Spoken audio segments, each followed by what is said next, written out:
Et salut à tous, aujourd'hui on se retrouve pour une nouvelle vidéo. Aujourd'hui c'est pas n'importe quelle vidéo parce que c'est la V2 de la vidéo top des primes dans One Piece. Mais pourquoi je fais une deuxième vidéo? Tout simplement parce que déjà c'est la plus grosse vidéo de ma chaîne, mais en plus la vidéo, point de vue qualité, je ne trouve pas du tout correct à comparer à ce que je fais maintenant, enfin je pense. Et en plus il y avait des erreurs, mais surtout il y a une nouvelle prime qui est apparue, donc le number one n'est plus le même. Donc voilà, le top a tout à fait une raison de réapparaître. Donc j'espère que vous ferez la même accueil que vous avez fait pour la V1. N'hésitez pas à exploser les boutons de pouce bleu. Pour la V1, là on est actuellement à 20 000 vues et 600 likes. Donc si déjà on pourrait passer les 50 likes le plus rapidement possible, ça serait vraiment énorme. Et dorénavant, à chaque vidéo, j'essaierai de vous poser une question où vous répondriez dans les commentaires. Il y a pas mal de youtubeurs qui font ça, mais moi ça m'intéresse, donc j'ai envie de faire la même chose, en quelque sorte. Donc j'espère que vous serez nombreux à répondre à la question.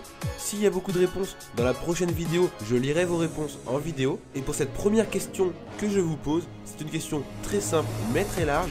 Quel est votre personnage préféré dans One Piece? Restez bien jusqu'au bout de la vidéo où je présenterai une chaîne YouTube qui a bien du mérite. Et on commence tout de suite ce top avec Shinjao. Surnommé autrefois le Trépan, il était le leader du gang du pays des fleurs. C'est donc un ancien pirate, il valait plus de 500 millions de berries. Aujourd'hui sa prime est estimée à 550 millions de berries, c'est donc énorme pour commencer ce top. Et on enchaîne directement avec Podcast the Ace. Plus connu sous le nom de Ace au point ardent, c'est le frère spirituel de Monkey D. Luffy et de Sabo. Il est aussi fils du défunt roi des pirates, Goldie Roger. Oui, rien que ça. À sa naissance, il fut adopté par Monkey D. Garp, le grand-père de Luffy. Je trouve dommage qu'il soit mort car c'était vraiment un personnage super. Et on passe directement au numéro 4 de ce classement. Charlotte Cracker, surnommé Crackers aux 1000 bras. C'est le 10e fils de la famille Charlotte. C'est le ministre du biscuit de Totland, ainsi que le Sweet Commander de l'équipage de Big Mom. Il faut savoir qu'il y a 3 Sweet Commanders et qu'on verra les autres aussi dans ce top. C'est donc un antagoniste majeur de l'arc Whole Cake Island. Sa prime est de 860 millions de berries. Rien que ça.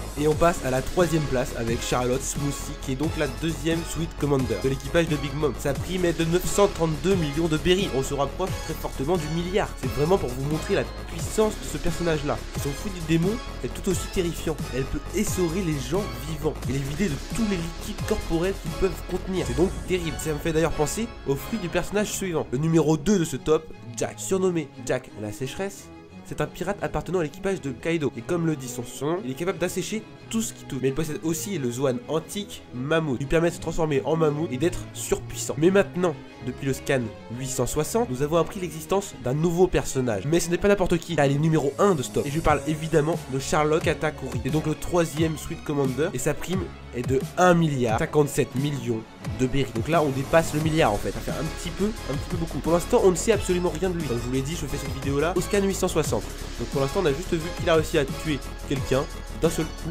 avec un bonbon et qu'il possède un acquis de la perception tellement puissant qu'il est capable de voir le futur. Donc voilà, c'est juste un personnage ultra badass. Dites-moi dans les commentaires ce que vous en pensez. N'oubliez pas de répondre à ma question: quel est votre personnage préféré de One Piece, et de péter la barre des pouces bleus car franchement ça m'aide vraiment. Avant que la vidéo se termine, je voulais vous présenter la chaîne YouTube de Lorenzo Pinello, qui est donc des dessins sur One Piece et un peu des autres mangas, mais ce sont juste des dessins magnifiques. Je vous laisse admirer ça et je vous invite vraiment à aller vous abonner à sa chaîne YouTube. Il n'a pas encore les 1000 abonnés, mais franchement il les mérite. Aussi, il pourrait dépasser les 1000 abonnés grâce à cette vidéo là, ça serait juste énorme. Je vous laisse aussi me dire dans les commentaires ce que vous pensez de ces dessins, mais franchement c'est du lourd. Encore merci d'avoir regardé la vidéo, bye bye.